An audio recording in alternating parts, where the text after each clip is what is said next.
Einstein, we were making some connections to Hooks, and we were making some connections to Freire. So what were some of those? Can we get started?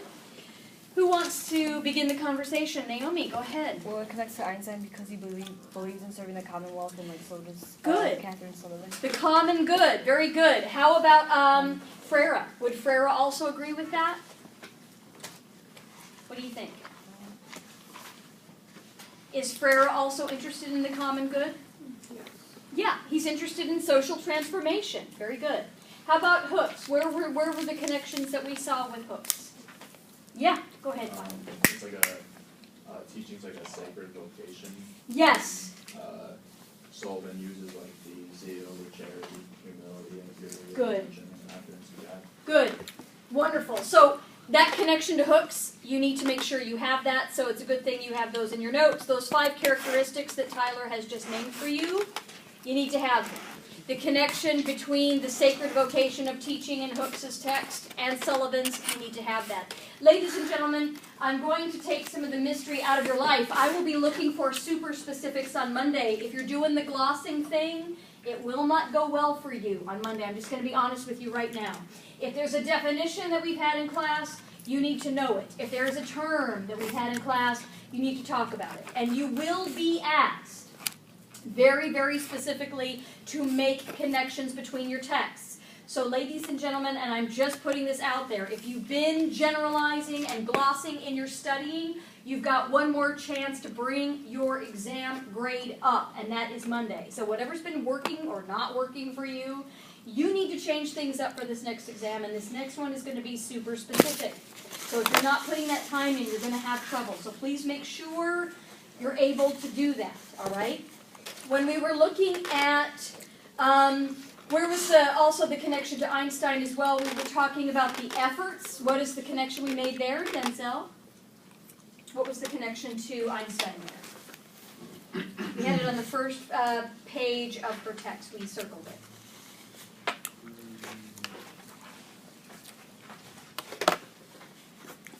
Yeah, go ahead, Zach. Yes, persistent effort should be circled on the first page of your essay. We have Einstein in our notes. We have Hooks in our notes. We have Freire in our notes. We have Edmondson in our notes. You will have to do the specific connections there in terms of that language, okay? Nicely done, you guys. Okay, let's see. How about the connection between the Mercy educators and the classrooms in which they teach? I'm thinking of a specific connection to Hooks and also to our friend Einstein. This gets back to what Tyler was saying. Rebecca, you want to field it? Like to connect with the students? Yeah, good. Nicely done. Can we talk about Einstein? What are the 2 requirements that need to be in place in order for classrooms and teachers to work? What are the 2 requirements? Teachers have to grow up in the school that they teach in. Excellent. And they also have to have freedom for their curriculum. Perfect. Those are the 2 outcomes you need to have. You need to memorize them and you need to apply them, right? Doing a little banking model in this class, right? I want to make sure you guys know what the material is. So when Einstein gives you those 2 characteristics, you need to connect them to Sullivan. In Sullivan's text, the educators are intimately tied to the classrooms in which they teach, right? They pray there, they work there, and more importantly, they design curriculum that best speaks to the needs of the students. We talked about last class about the vocational training that women receive, right? So not simply to be staff in someone's house, but also to work independently in a laundry, right? A freedom of curriculum. Where would Freire be in all of this? Would a Freire agree or disagree with that concept? What do you think? Julie, what do you think? Would he agree or disagree? Agree. Good. And why would he agree? Because he doesn't really believe in the banking model, which is Right. just specific. Like you have to do this and this. You could expand it more. Right. And according to Freire, what should the teacher have control of the classroom in terms of curriculum? Yes, no, maybe so? Wait, repeat the question. According to Freire, should teachers have control of the curriculum they teach? Yeah. Yes, okay? So hint, hint, nudge, nudge, you want the connection to Einstein, you want the connection to Freire, you also want the connection to Hooks. Because according to Hooks, engaged pedagogy is built on the open communication between teachers and students, and it's also built on a curriculum that is meant to increase or develop the student's interaction or the student's personal enlightenment, right? Does that make sense, you guys? So in other words, you need to study specifics. If you haven't been doing that, you guys, over the last week, I am begging you from the bottom of my heart that you put the time in. Okay? So make sure you're focusing on that. All right. Let's go ahead and pick up then where we left off, if we could please. Yada yada yada. Okay, we talked about that. All right, now page 22. Page 22, we talked about on the top of the second column about suitable employment and engaging in skills that would enable an individual to go out and change their own experience, their own lives, but also break that cycle of poverty, and that gets back to our authors there. If we take a look on page 23, look at Roman numeral 2 for me. Let's mark this. How did Catherine Macaulay think Mercy Education occurs? And what, in her view, was the overriding purpose of Mercy Education? So Sullivan is saying, I'm going to investigate these two questions now. Look at the remainder of the paragraph. What is the key concept we need to be looking at? Good example. It's italicized. Let's get it marked. Please make sure you've got it in your notes and can talk about it. According to Sullivan, what is good example? What did you mark here? What is it? Naomi, go ahead. Like teaching what you preach, like you have to act, Yeah. how you expect your students to act. Good, very good. So the method is good example. That is a Mercy educator's own evident practice of what she or he teaches. If you take a look at the second line of the next paragraph, let's mark it. Catherine repeatedly urges the necessity of our being an example of what we propose to teach, right? So can you make the connection to the other authors that we read? Who would agree with this concept? Bree, what do you think? Hooks, absolutely, positively, nicely done. Do you think Edmondson would agree with this? What do you think? Bree, you're sort of shaking your head. You'd agree? He doesn't really he kind of just focuses on how the students should be. True. I think he does think. He does, right? Because remember what he says, and Bree used this example last week, when he talks about office hours and about how he wishes, right, that he could engage with the students, but, he doesn't, there's that wall up, he doesn't feel that he should or he can't, right? So you want to be careful when Bree is saying that even though he's interested in students, he does talk about this relationship between teachers and students. That's absolutely right. We want to look at that text very carefully, right? And of course, Edmondson believes that he has an obligation in his classrooms. His obligation, you guys, is not to make the curriculum fun, right? He doesn't say that classes should be counseling sessions. But what they should be are places where critical thinking can take place. That's the obligation of the teacher, right? So there's a little bit of that give and take, absolutely, where Bree is picking up on, right? What would Einstein have to say about that? This notion of good, because he does talk about teachers at the very end, right? In those two requirements that you guys have put in your notes. Deja, what do you think? I think he would agree because doesn't he talk about how the banking model becomes a cycle? Because, Oh, you mean Freire?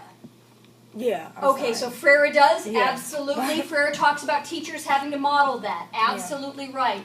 Yes. Doesn't Einstein talk about a successful man, about what he gives and what Yeah. he receives? So right here we're giving them a good example. Yeah, and I think that, Sarah, that you're reading that is really good. This idea of good example ties in with what Einstein says is a successful person. A successful person, according to Einstein, is, as Sarah has pointed out, a person who gives more than he gets, right?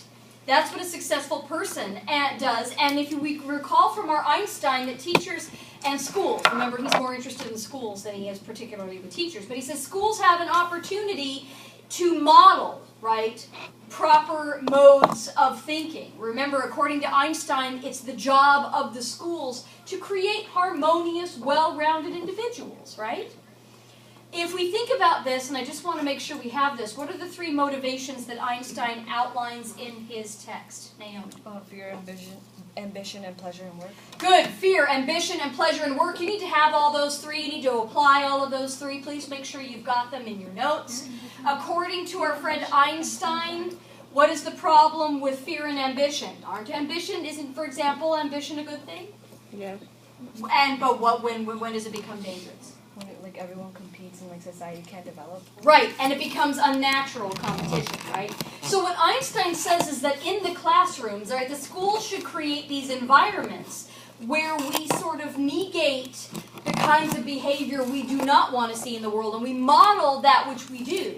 So that's why, as Naomi points out, the pleasure in work is the most important, because if the school models that and encourages that as an educational practice, they will get students who can then go out in the world and be that change, right? And that gets back to Edmondson as well, and what Bree was talking about, and also with Hooks, right? She says, of course, if we can recall, that if the teachers are self-actualized and they create open lines of communication, then the students will be self-actualized, right? Does that make sense, you guys? Nice. All right, well then, let's take a look at the second column on 23. This would be a good example if you're looking to make the connection to Hooks. If you take a look at the third line down on page 23, second column, she says this first means, this process of education, is to give good example and to live in sanctity. Remember what Hooks says about the vocation of teaching. It is sacred. So get sanctity circled here, and let's make the connection to Hooks, all right? If we jump down 3/4 of the way down this paragraph, Sullivan says, thus signifying to us that we should do first what we would induce others to do. The way to virtue and to piety is shorter by example than by precept, right? So there's your connection to the other authors that you could think about. Now, if we look on page 24, let's turn the page where she outlines the purpose of Mercy Education. We want to think about this. First column, quarter of the way down the page. The purpose of all Mercy Education is not primarily to develop students' intellectual skills or to teach them information and formulas, however necessary and valuable such learning may be in their lives, but to comfort, encourage, and console them in the most thorough and lasting way possible, to assure them that the God of all consolation has already visited them and uplifted them. Who else talks about education as being uplifting? Hooks. Who else? Einstein. Good. Who else? Who else talks about the lack of confidence in students? Edmondson. Good. Get all three of your authors in your margins. Also, Freire would agree with that. Remember what Freire says the purpose of problem-posing education is what? Not just critical thinking, but we marked it in class yesterday or Monday or whatever the hell that was. What is problem-posing education should do? What should it focus on? I'll give you a hint. It starts with an H. Holistic. What's that? Holistic. Almost. That's Hooks. Transformation. Yes, Jasmine? Humanization. Humanization. Hint, hint, nudge, nudge. Make sure you've got that. And so you can come back to this section here.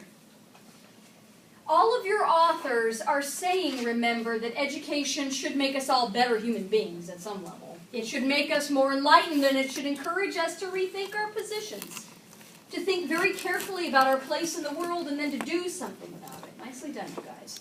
All right, second column, page 24. Let's look at these 4 common characteristics. These are the ones I want you to know for yourselves. You don't need to memorize them. You need to be able to make connections between these 4 and your other authors. So please make sure you've got them. Put a star next to them. Okay, let's go down the list. Number 1, regard for the dignity of the person. Who else talks about this? That education should be about regard for the dignity of the person. Hooks. Hooks, good. And? Freire. What's that? Freire. Freire, absolutely, positively. It's that humanization process. Would Edmondson agree? What do you think? Can we tease that apart? Crystal, what do you think about that? He would agree. He says it's going to be a slog, right? Because we're battling persona, ads, and culture. But that's what we should probably be concerned with, right? Would Einstein agree? Yeah, I think so. Because he wants us all to be good members of the social community we live in. Good. All right, how about number 2, you guys? academic excellence and lifelong learning. Hooks, Frere, Edmondson especially.